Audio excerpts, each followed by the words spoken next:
Bonsoir à toutes et à tous, bienvenue dans cette édition d'information. Les titres de l'édition, c'est une première en Guinée, une entreprise industrielle d'automobile baptisée New Guinea Development. Elle est spécialisée en montage auto, créée par un groupe de jeunes guinéens. Cette initiative vient concrétiser la vision des autorités du CNRD dans la transformation d'une Guinée émergente. Et puis justice, la Guinée marque une avancée en matière d'amélioration des conditions carcérales. La volonté s'est matérialisée par le démarrage des travaux de construction de la maison d'arrêt de Yorokogia. La prison sera bâtie sur 6 hectares pour 3000 prisonniers. Enfin, remise officielle d'environ 6000 tonnes d'intrants pour l'alimentation de la volaille, un geste pour relancer les activités des producteurs de la filière avicole touchée en 2022 par les effets de la grippe aviaire. Voilà pour le sommaire. Encore une fois, bonsoir à tous. Pour commencer, ratification de plusieurs accords et conventions au Conseil national de la transition, 6 au total, signés entre le gouvernement et ses partenaires au développement. Ces différents accords et conventions dont la ratification est autorisée par le chef de l'État devraient permettre d'améliorer les conditions de vie des populations. Robert Stiditono, Mohamed Yansani. C'est un lot de conventions et d'accords relatifs au financement de plusieurs projets en Guinée qui ont fait l'objet d'examens et d'adoption ce vendredi en séance plénière. La première convention adoptée est conclue entre la République de Guinée et l'Association internationale de développement IDA. Elle est relative au projet de transformation du système de santé. Pour un montant global de 15 millions de dollars américains, dont 85 millions de crédits sur ressources propres IDA et 10 millions de donations à prélever sur ressources de fonds fiduciaires de financement mondial, ce projet devrait permettre d'améliorer l'utilisation des services de santé en renforçant des infrastructures pour mieux répondre aux besoins des populations. Les conditionnalités de la mise à disposition de ces fonds sont commission d'engagement 0,5% par an sur le montant du solde non retiré, ce taux fixé à 0% pour l'année fiscale 2025 par le conseil d'administration de la banque. Durée de remboursement, 50 ans, dont 10 années de grâce. Et pour nous, c'est une priorité, une nécessité absolue d'avoir ces fonds qui nous permettront de combler un gap, le gap lié justement au retrait de financement de certains groupes bailleurs. La deuxième autorisation de ratification est relative à la convention du crédit acheteur numéro 4 entre la République de Guinée et le groupe BPI France dans le cadre du financement, la conception et la construction de 14 ouvrages de franchissement sur le territoire guinéen. La République de Guinée fait face à un défi majeur de connectivité au niveau des zones rurales et urbaines. Le réseau routier actuel présente des insuffisances en termes de capacité de franchissement, en particulier pendant les saisons pluvieuses, limitant l'accès aux marchés et aux services sociaux de base, ainsi que la mobilité des personnes et de leurs biens. La rénovation et la construction des accès sont des sujets et des défis auxquels s'attelle au quotidien le gouvernement que le Premier ministre, M. Amadou Riba, conduit avec beaucoup d'engagement et d'abnégation pour traduire la vision du chef de l'État, le président de la République, le général Mamadi Doumbouya, qui est une vision sociale pour ne laisser aucun Guinéen en marge de la société. Un accord de prêt entre la Banque d'investissement et de développement de la CEDEAO et le gouvernement guinéen a été aussi autorisé par le CNT. Sa ratification par le chef de l'État devrait permettre le financement partiel du projet de réalisation des systèmes d'alimentation en eau, notamment dans les villes de Beila, Koubia et Fria. Ce projet s'inscrit dans le cadre du plan de redressement du secteur de l'eau en milieu urbain, issu des recommandations des études suivantes. Établissement d'un diagnostic et d'un plan de renforcement dans le secteur urbain de l'eau potable en Guinée et Le schéma directeur d'alimentation en eau potable, AEP, des 26 villes de la Guinée à l'horizon de 2040. L'accord cadre entre Électricité de Guinée, EDG et la société Topaz, Multi-Industrie SA, la convention de concession entre la société Kama et le gouvernement de la République de Guinée dans le cadre du projet de développement et microcentrales hydroélectriques à but multiple de Keno, ainsi que l'accord G6 qui va permettre d'encadrer et régir la planification du service de rediffusion numérique des terres dans la région 1 ont été aussi adoptés. Nous sommes tous responsables. Il n'y a pas que vous, nous aussi nous sommes responsables, mais notre responsabilité c'est dans cette salle et les missions que nous effectuons sur le terrain qui nous permettent d'être satisfaits ou révoltés par rapport aux situations que nous voyons sur le terrain. Donc nous apprécions ces accords-là, mais nous devons aussi faire ces commentaires, ces rajouts-là, pour que vous compreniez tout simplement que nous sommes dans le même bateau. Chacun doit faire son travail. Cette brochette d'accords et de conventions adoptées viennent s'ajouter aux nombreux autres déjà autorisés par l'organe législatif de la transition. Leur mise en œuvre pourrait améliorer favorablement les conditions de vie des populations guinéennes. Comme annoncé dans les titres, c'est une grande avancée, une première en Guinée, une entreprise industrielle d'automobile baptisée New Guinea Development. Elle est spécialisée en montage auto, créée par un groupe de jeunes guinéens. Cette initiative vient concrétiser la vision des autorités du CNRD dans la transformation d'une Guinée émergente. La cérémonie de présentation de l'entreprise et ses activités s'est tenue au Palais du Peuple en présence du président du Conseil national de la transition et des membres du CNRD, Abdoulaye Ngelande Diallo. Sous la conduite éclairée du général Mamadi Doumbouya, la République de Guinée enregistre des avancées significatives dans le domaine des innovations techniques, technologiques et industrielles. Ce vendredi, le pays a officiellement lancé sa toute première entreprise de construction d'automobiles. Son nom, New Guinea Development. Présidé par Dr Dansa Kourouma, président du Conseil national de la transition, la cérémonie de lancement a eu lieu en présence de plusieurs personnalités civiles et militaires.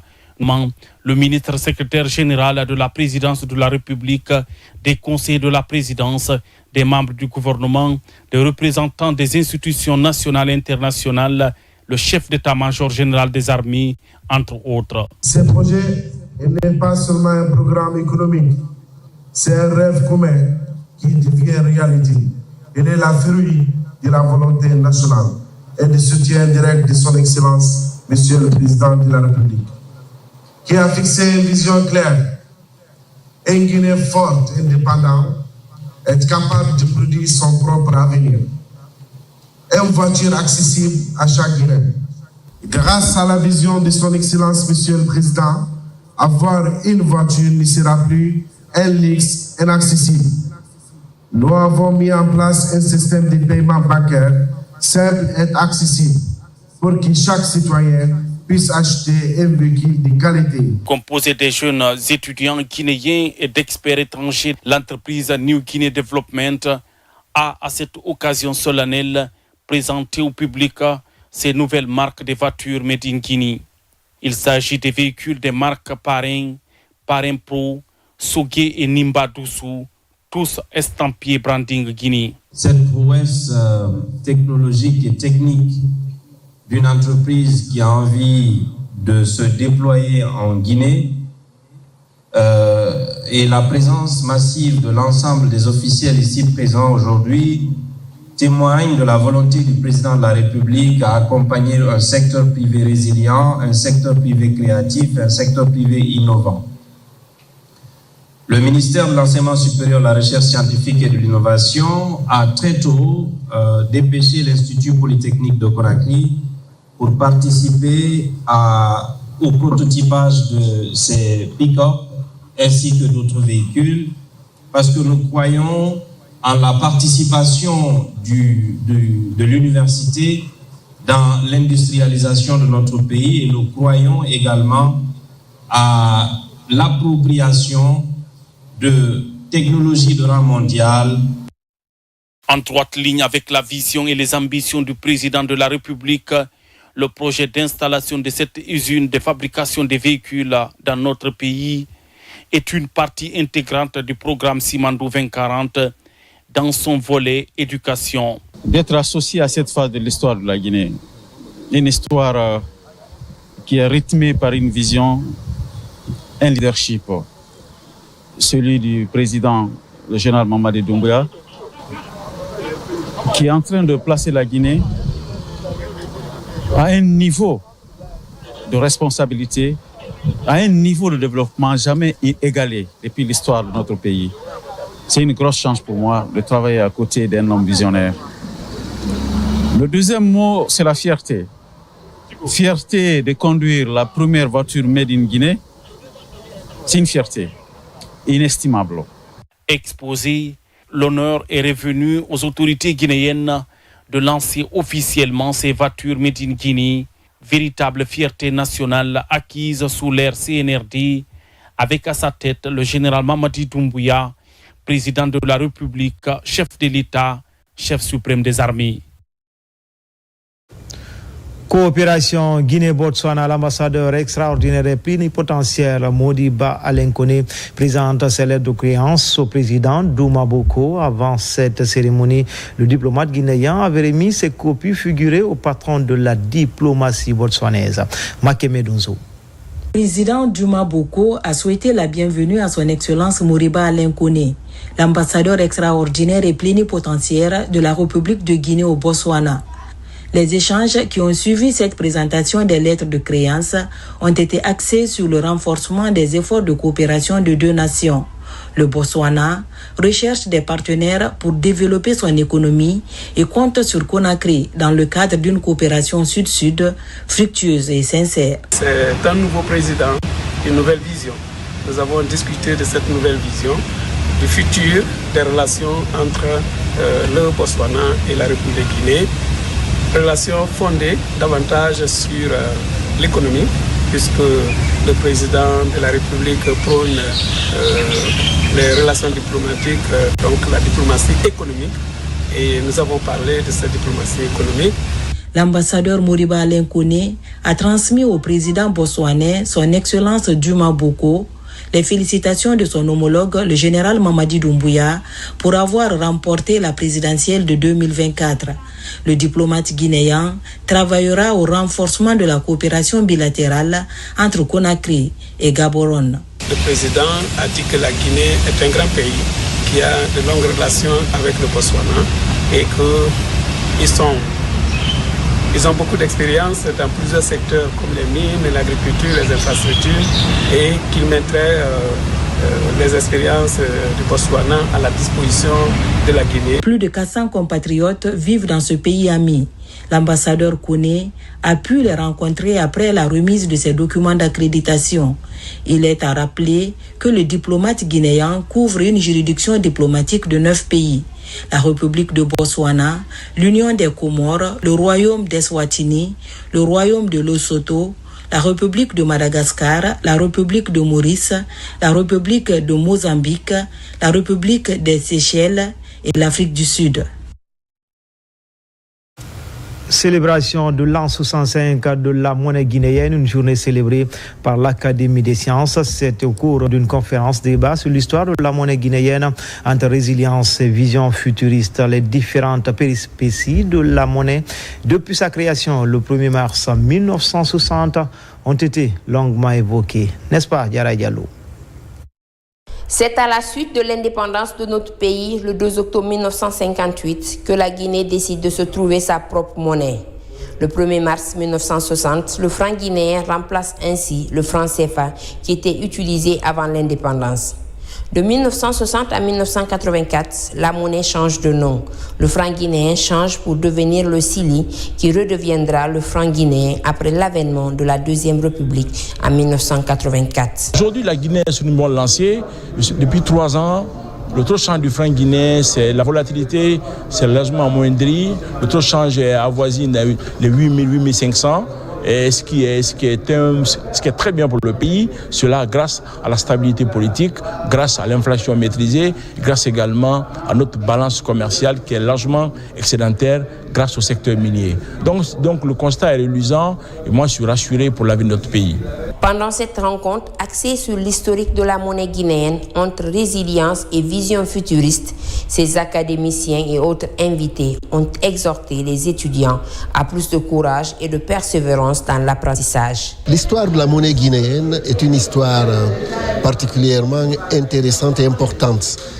Et pour les jeunes, il faudrait qu'ils sachent d'où l'on vient, où est-ce que nous en sommes et qu'est-ce qui est envisagé pour le futur, parce que le futur leur appartient.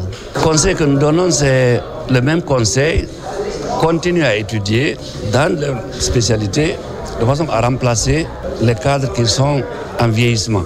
Selon l'économiste Abdoulaye Girassi, après la création de la monnaie guinéenne, la Banque centrale de la République de Guinée, BCRG, remplace en 1961 la Banque de la République de Guinée, BRG. La BCRG se désengage des fonctions de banque commerciale et de banque de développement pour ne conserver exclusivement que les fonctions d'émission. Journée porte ouverte à la centrale de Kaloum, la société électricité de Guinée à l'écoute des consommateurs et autres acteurs du secteur énergétique en Guinée. Le fonctionnement de l'entreprise, les travaux entrepris pour améliorer la desserte et la qualité du service étaient au menu. EDG appelle ses clients à une gestion rationnelle de l'électricité dans les ménages. Alassane Tondon Camara, Nabi Camara. Communier, collaborer et échanger avec les consommateurs, la presse nationale, bref, toutes les parties prenantes pour comprendre ce que fait l'électricité de Guinée pour les populations en matière de fourniture de l'énergie électrique. C'est l'objectif que s'est fixé la Direction générale de l'électricité de Guinée en organisant cette journée porte ouverte jeudi à la centrale de Kaloum. L'idée, c'est de faire participer la population elle-même à la sensibilisation pour qu'ils puissent dire à leurs voisins, à leurs familles qu'il faut qu'ils économisent l'énergie. On économise l'énergie pourquoi ? Pour que tout le monde puisse en avoir aujourd'hui et demain. Donc c'est en cours. Actuellement, concrètement, il y a tout ce qu'on fait sur les réseaux sociaux. À l'heure où je vous parle, il y a des équipes qui sont dans les écoles, dans les établissements scolaires, échanger avec les élèves, les enfants, qui sont des vrais vecteurs de communication. Pour un développement de la Guinée, ensemble économisons notre énergie. C'était le thème de cette journée porte ouverte organisée par EDG. Un thème qui a son pesant d'or pour celui qui sait que sans énergie, il n'y a point de développement. Sensibiliser le consommateur guinéen, qu'il sache que l'électricité qu'il utilise à la maison a un coût et que ce coût, il peut le réduire et pour lui-même et pour l'État. Il y a aussi la préservation de l'environnement qui est très important. Nous savons actuellement que nous faisons face à un réchauffement climatique et que pour que les thermiques électriques marchent, on consomme du carburant, on consomme de l'énergie, on consomme du HFO et que ça a des effets négatifs sur l'environnement. C'est par la visite des installations techniques de la centrale de Kaloum que la journée porte ouverte organisée par EDG a pris fin.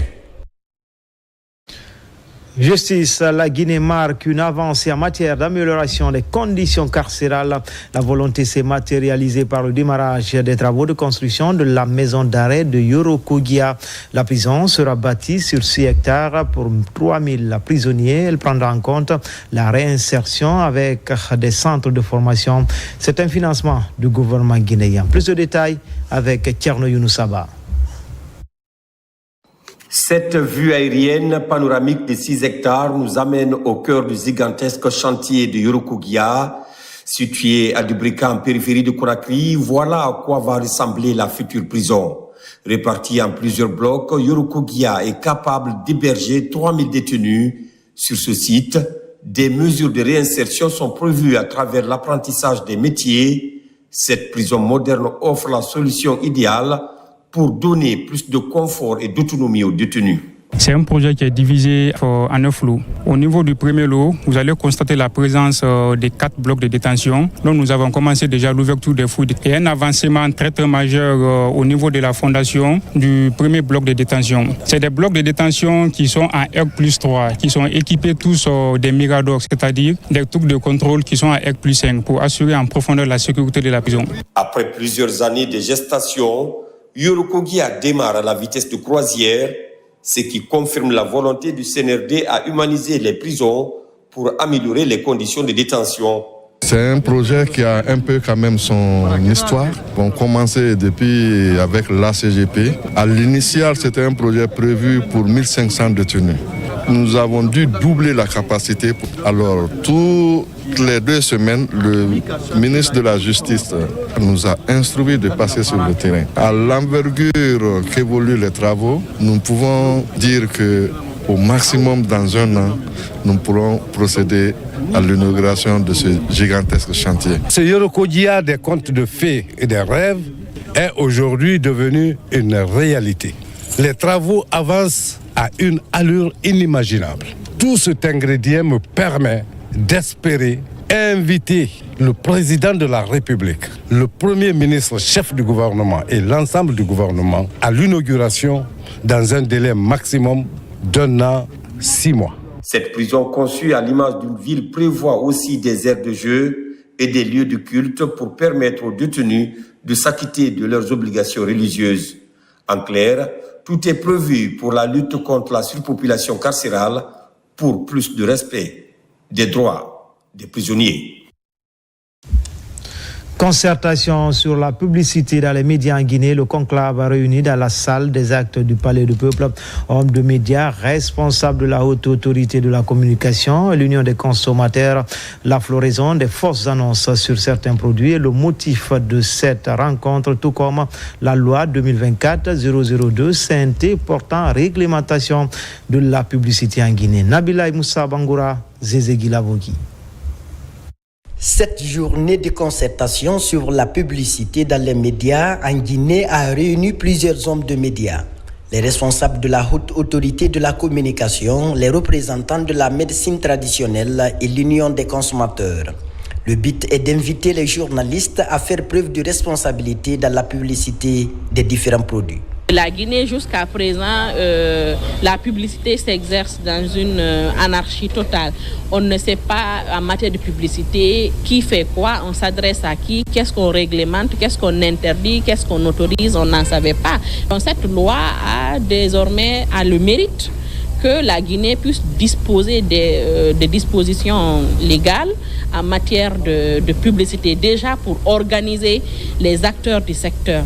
La publicité est un outil de communication qui permet aux médias de vivre. Donc, penser à placer une rencontre pour que les acteurs puissent se retrouver, c'est une très bonne chose. Et nous pensons que les porteurs de ce projet vont mettre les bouchées doubles pour que cette loi puisse être à la portée de tous et que les médias puissent s'en approprier. Pour désormais freiner le désordre dans le secteur publicitaire, les conseillers de la HAC entendent veiller au grain à l'application stricte des règles qui régissent le bon fonctionnement des organes de presse en matière d'information publicitaire. La nouvelle loi portant réglementation de la publicité, l'une des recommandations que nous avons faites, c'est d'abord la vulgarisation de cette loi à l'ensemble des acteurs de la publicité dans les médias dans notre pays. Une radio peut rester pendant 2 heures en train de faire une publicité. Et ce constat-là, c'est depuis plus d'1 an. Nous sommes là-dessus. Donc c'est à partir de ce constat-là, nous nous sommes dit qu'il faut réunir tous les acteurs de la publicité afin d'échanger avec eux pour qu'on puisse avoir une solution à cette problématique. Au terme de cette rencontre, un appel pressant est lancé aux participants à une prise de conscience professionnelle afin de privilégier la santé publique au détriment des intérêts personnels. Dans l'actualité encore, remise officielle d'environ 6 000 tonnes d'intrants pour l'alimentation de la volaille. Un geste pour relancer les activités des producteurs touchés en 2022 par les effets de la grippe aviaire et NAPU qui devrait sauver des emplois au sein de la filière avicole et freiner les importations pour préserver la santé publique. Fodé Camara. Au port autonome de Conakry, plus de 4 000 tonnes de maïs viennent d'accoster. Cette cargaison vient s'ajouter à plus de 1000 tonnes de concentré stockés à Matoto. Ces intrants sont mis à la disposition des victimes de la grippe aviaire, ceci pour les aider à se relever après près de 3 ans d'attente. Ils ont été durement touchés, le secteur a été durement touché en 2022 par l'épidémie de grippe aviaire.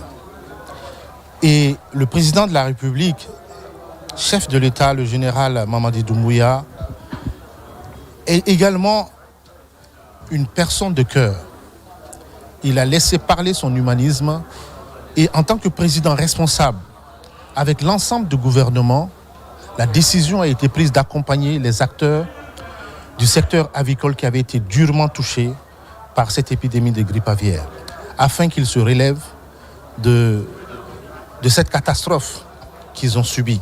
Octroyé par le ministère de l'Agriculture et de l'Élevage, à travers le projet de développement de l'agriculture commerciale, ce soutien reflète l'engagement du gouvernement à relancer la filière avicole. Depuis 2022, nous sommes en train de courir derrière pour voir aujourd'hui la réalité. Je pense que c'est un sentiment de satisfaction. Avant d'avoir une production au bout de 4 mois, 2 semaines, il faut une période d'élevage. Et dans ce cadre, l'AFIDA, à travers son renforcement de capacité, va pouvoir apporter des formations adaptées aux acteurs de la filière avicole pour qu'ils puissent réussir leur relance. Ce coup de pouce va toucher 95 acteurs victimes de la grippe aviaire.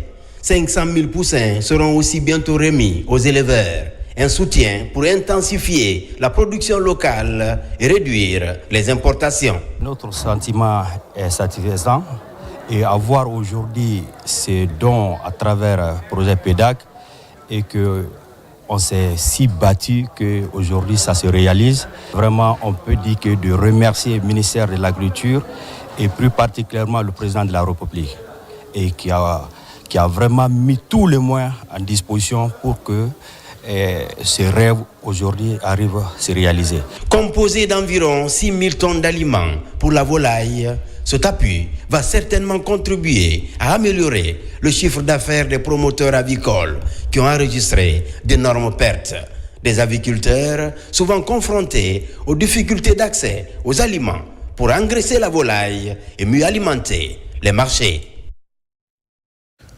Au sein de la filière mangue également, les acteurs évoluant à Cancan sont à l'école. La technique développée et baptisée piège à phéromones. Son utilisation demeure une préoccupation, une stratégie pour lutter contre les mouches de fruits. Juste après la formation, une quantité importante de ces pièges est mise à disposition. RTG Cancan et l'âge Fodé Bangali Fofana. Les mangues de la savane guinéenne étaient dans le temps considérées comme les meilleures mangues de l'Afrique. Aujourd'hui, elles ont perdu leur qualité à cause de l'attaque des mouches de fruits il y a plus de 10 ans. Lutter contre ces mouches de fruits, c'est la mission que s'est assignée la Direction nationale de la protection des végétaux et des denrées stockées. Ici à Cancan, les planteurs, particulièrement ceux de l'interprofession mangue, sont réunis pour apprendre l'utilisation sécurisée des pièges à phéromones gracieusement offerts par le général-président Mamadi Doumbouya. Dès que vous rentrez dans les vergers pendant la période de maturation, vous verrez qu'il y a assez de fruits qui sont infestés et qui tombent. Donc c'est une perte énorme pour les planteurs. Ça fait près de 15 ans, ça nous détruit. Nous, les producteurs, ne gagnons pas ce que nous avons produit à cause de ces mouches. Et si le président nous envoie ce produit-là, ce moment-là, vraiment ça nous ravit trop.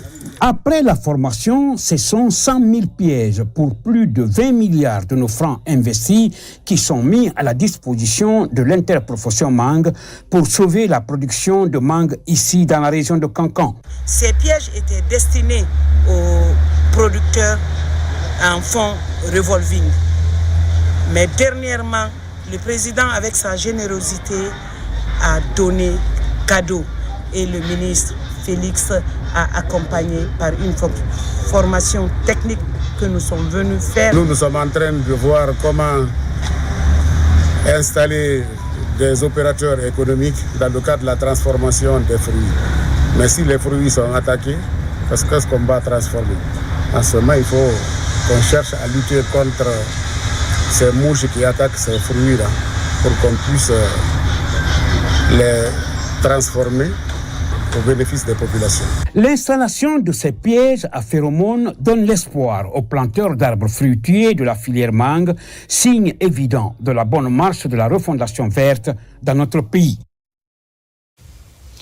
En déplacement après la base de surveillance de Koba, préfecture de Bofa, la mission du Centre national de surveillance et de police des pêches, conduite par son directeur général Guillaume Awing, s'est rendue à la base de Kamsar. Sur place, la communauté des pêcheurs déplore les différentes tracasseries à mer et sur la route, mais également la cohabitation mine-ressources halieutiques. Des mesures sont annoncées pour contrer le phénomène. Abdul Karifa Keita, Al-Gassimouba. Zone industrielle par excellence, la sous-préfecture de Kamsar regorge également beaucoup de produits halieutiques. Plusieurs débarcadères et autres sites de pêche s'y trouvent. Mais pour la communauté des pêcheurs, la cohabitation avec les sociétés minières réduit les capacités de capture des sociétés évoluant dans la localité. Sur place, le directeur général du Centre national de surveillance et de police des pêches rassure et réaffirme que des mesures sont prises par le gouvernement pour protéger les acteurs du secteur. La mer a besoin d'être protégée pour nous nourrir. Quand on protège la mer, cet espace étendu d'eau salée, croyez-moi qu'elle va nous nourrir tout le temps, durant des siècles et des siècles. Au port de la compagnie des bauxites de Guinée, la vedette qui assurait la surveillance communément appelée Moussaya vit ses dernières heures. Remplacée par cette nouvelle vedette, nous partageons le même quai. Quand ils sortent à mer, le plus souvent, ils informent la capitainerie. C'est la bonne collaboration qui est entre nous. Installée depuis novembre 1997, la base du Centre de surveillance et de police des pêches de Kamsar se trouve aujourd'hui dans un état de dégradation très poussé. C'est pour cela, animée par l'esprit de refondation de l'État, la direction générale du CNSP ambitionne de hisser les performances du centre au cime de la totale réussite. Des actions de développement à Gongoré, préfecture de Pita, plus précisément à Dar es Salaam. Les populations se lancent dans la réalisation d'un centre d'accueil et l'installation des lampadaires solaires. L'idée est d'asseoir l'autorité de l'État et améliorer les conditions de vie des populations locales. RTG Mamou, Mamadou Patebaldi. Dar es Salaam, dans la sous-préfecture de Gongoré, manifestent leur adhésion aux idéaux de paix et de développement prônés par le président de la transition, le général d'armée Mamadi Doumbouya. Pour concrétiser cette volonté, les citoyens ont entrepris la réalisation sur fonds propres d'un centre d'accueil. Le premier événement, c'est la pose de la première pierre pour la maison d'accueil du district de Thiel. Donc c'est une maison qui va servir de refuge pour les fils et filles de Thiel. En plus de cela, nous avons vu ici la pose de la première pierre de lampadaire. C'est un projet qui nous tenait à cœur. Donc c'est un projet pour tous les districts. Côté de cette infrastructure, l'objectif sera la réception des hôtes de marque. L'association Dar es Salaam International a aussi entamé l'installation des lampadaires solaires dans tout le village et dans les lieux publics. Une façon pour ces ressortissants d'aider la population à bénéficier de l'éclairage public. Je suis content aujourd'hui. J'appelle à la jeunesse de Darou et à la jeunesse des districts de Tchehel et tous les jeunes de la République de Guinée de s'inspirer de cette initiative pour faire avancer les choses. Parce que, comme on dit toujours, le développement se commence à la base jusqu'à le sommet. Donc on ne peut pas attendre à l'État à toutes les choses. En initiant ces actions, les habitants de Dar es Salaam veulent s'inspirer du projet Simandou 2040 pour développer leur localité. Le développement doit partir de la base. Et si aujourd'hui, on a fait la pose de la maison des jeunes, où les citoyens de ce secteur, de ce district, de cette commune doivent se retrouver pour échanger, partager pour la cohésion sociale, l'entente est partagée pour le développement. Les ressortissants de Dar es Salaam prévoient aussi l'extension du poste de santé de la localité, l'électrification du village en courant électrique et la réalisation prochaine d'un château d'eau pour l'approvisionnement en eau potable des populations. Les cadres du ministère de la fonction publique en concertation à Kindia au centre des débats, l'élaboration de documents sur la stratégie nationale de la migration, l'idée de trouver des voies et moyens pour mieux intégrer les migrants dans le monde du travail. Yaya Silla. Après plusieurs rencontres devant instaurer les bases d'une démarche participative pour engager le processus d'élaboration d'une stratégie nationale de la migration de main-d'œuvre en Guinée, le ministère du Travail et de la fonction publique et ses partenaires techniques et financiers organisent cette rencontre de rédaction d'une stratégie nationale fondée sur les droits sensibles au genre ici à Kindia. Vous savez qu'aujourd'hui, dans tous les pays du monde entier, la question de migration est d'actualité. Et la Guinée n'est pas en marche de cette situation. Donc le gouvernement guinéen, à la suite de l'élaboration de la politique nationale de la migration, a voulu vraiment élaborer la stratégie qui met en œuvre non seulement cette politique, mais une stratégie qui concerne la question du travail, la migration du travail. Je pense ne pas me tromper en pensant que, au sortir, n'est-ce pas, de cet atelier de 3 jours d'intenses travaux, nous rendons, n'est-ce pas, compte très fidèlement et que le patronat va s'en servir loyalement. Il s'agit d'élaborer un document qui reflète les préoccupations du monde du travail sur la question de main-d'œuvre des migrants. La migration de main-d'œuvre, lorsqu'elle est bien gérée, peut contribuer de manière significative au développement socio-économique des pays d'origine, de transit et de destination. Les transferts de fonds, les transferts de connaissances, les développements des compétences sont quelques-uns des avantages potentiels.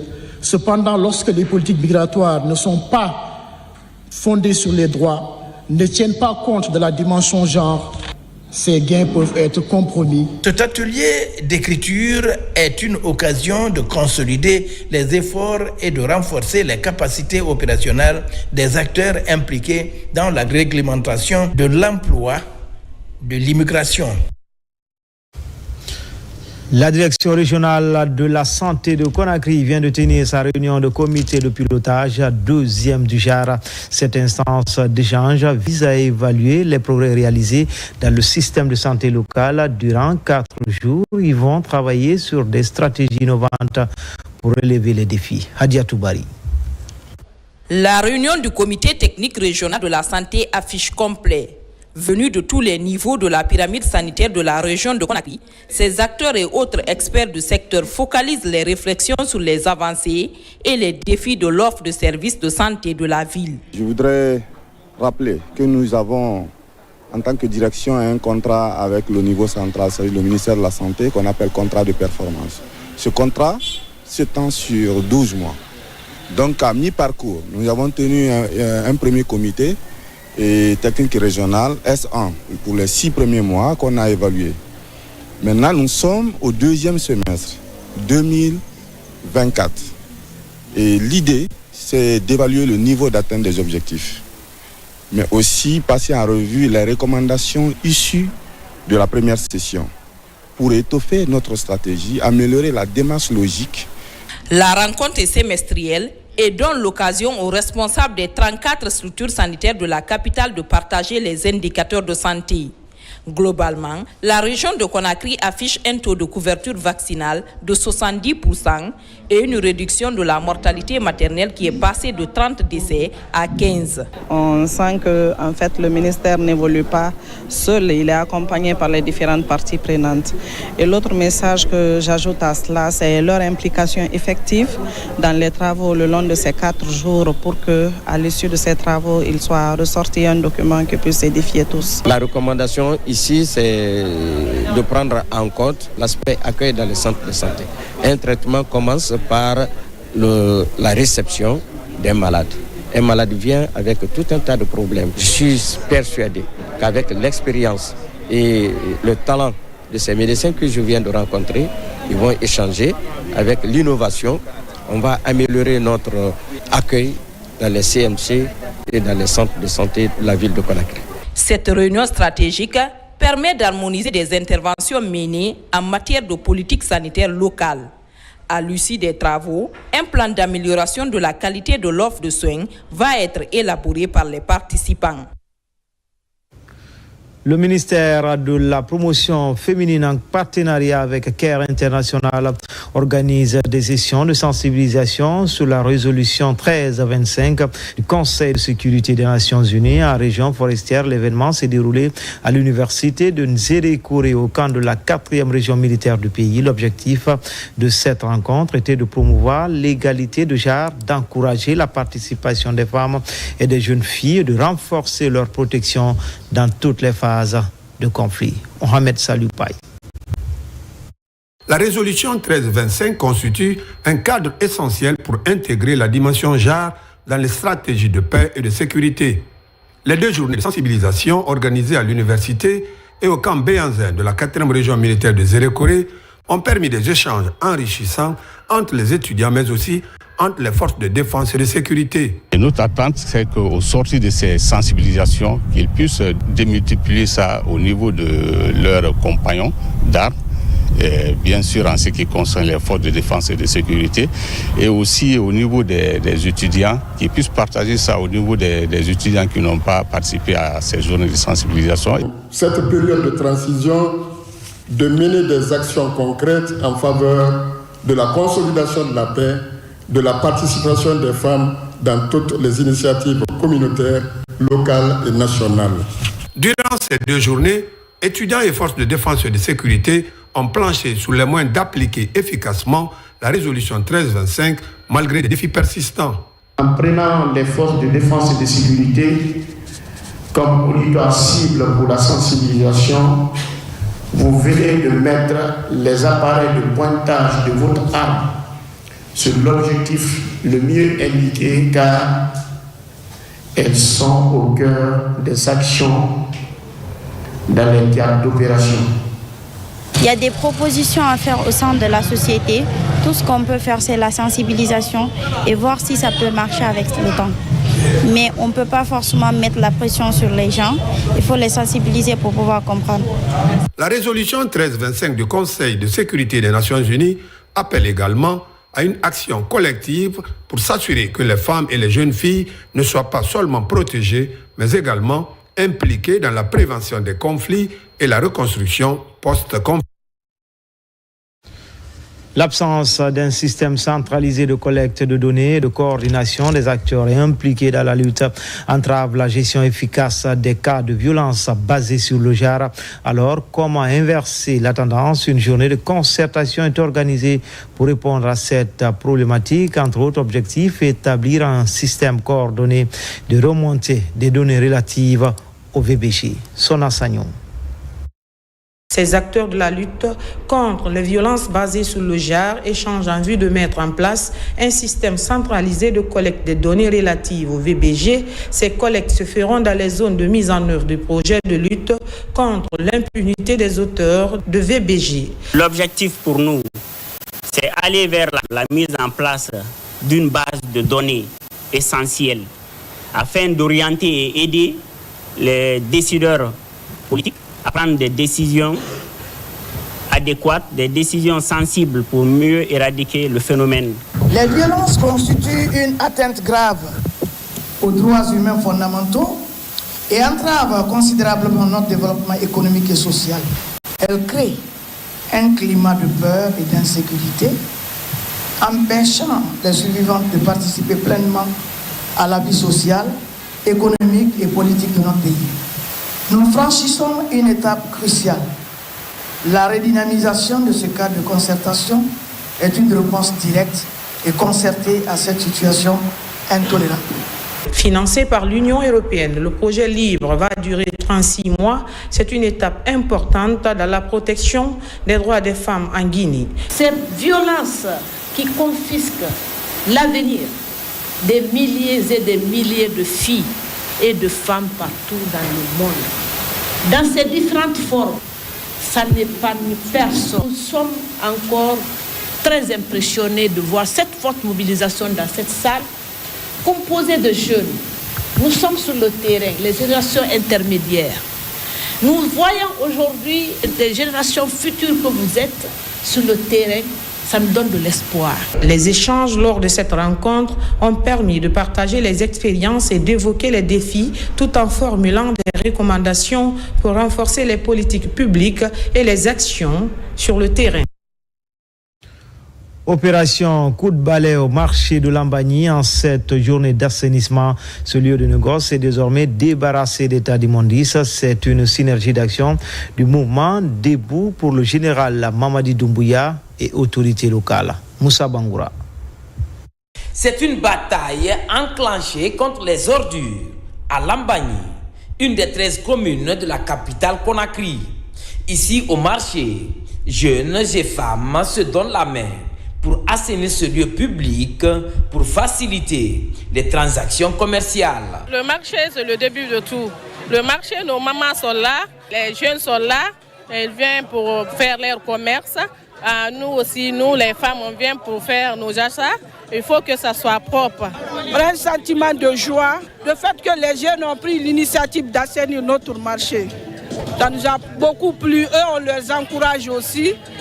C'est un soutien pour le CNRD et son président, le général Mamadi Doumbouya. Ce coup de balai est piloté par le mouvement Debout pour le général Mamadi Doumbouya en collaboration avec les autorités locales. C'est un acte qui prouve que tout commence par la propriété. Vu que nous sommes de la culture, notre structure est là pour valoriser et fonder bien les membres de la culture. Donc il va falloir commencer par des endroits de travail propres. C'est utile, c'est bon pour la population, pas seulement pour le marché seulement. Donc directement, on a jugé nécessaire de venir les accompagner.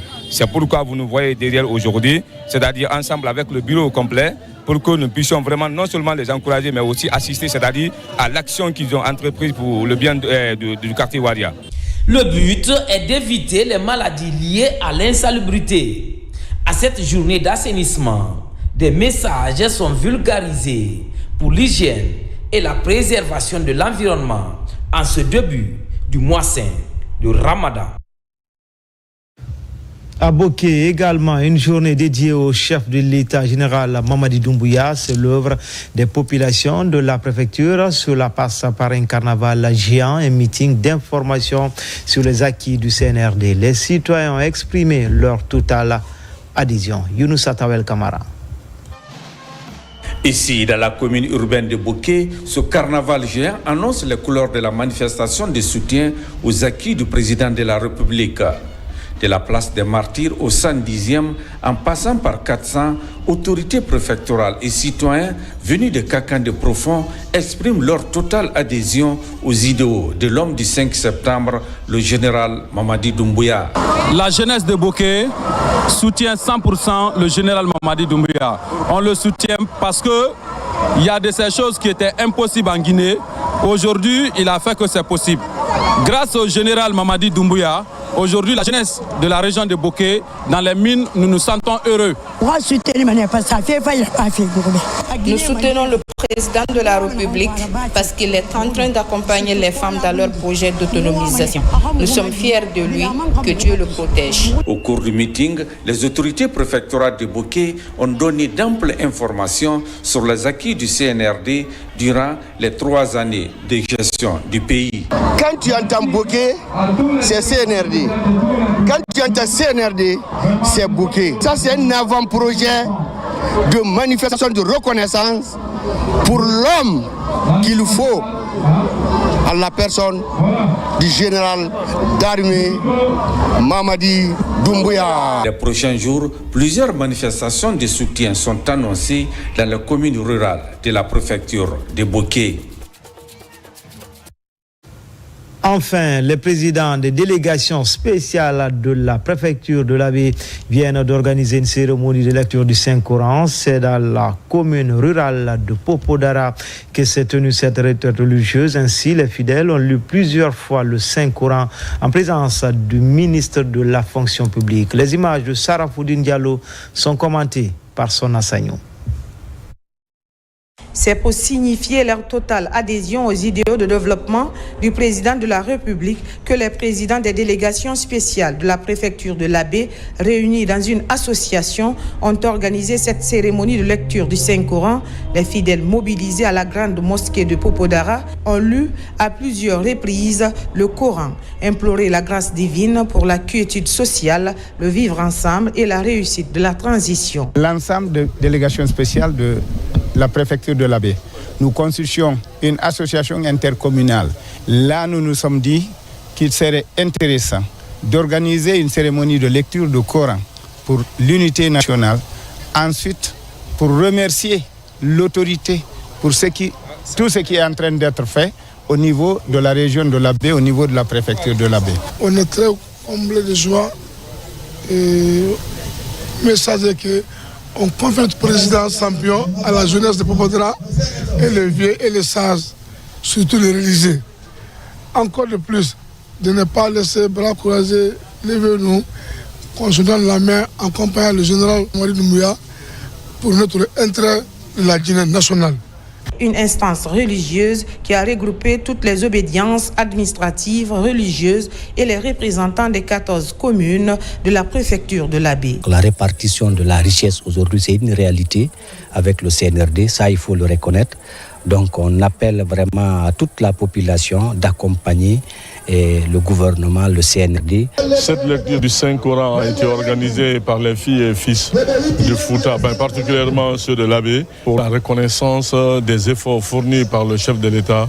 Alors j'appelle à l'ensemble du Fouta de se rassembler. La cérémonie de lecture du Saint-Coran pour la paix et l'unité nationale a été couronnée par le lancement au stade de Popodara du tournoi doté du trophée colonel Robert Souma, gouverneur de la région de l'Abbé.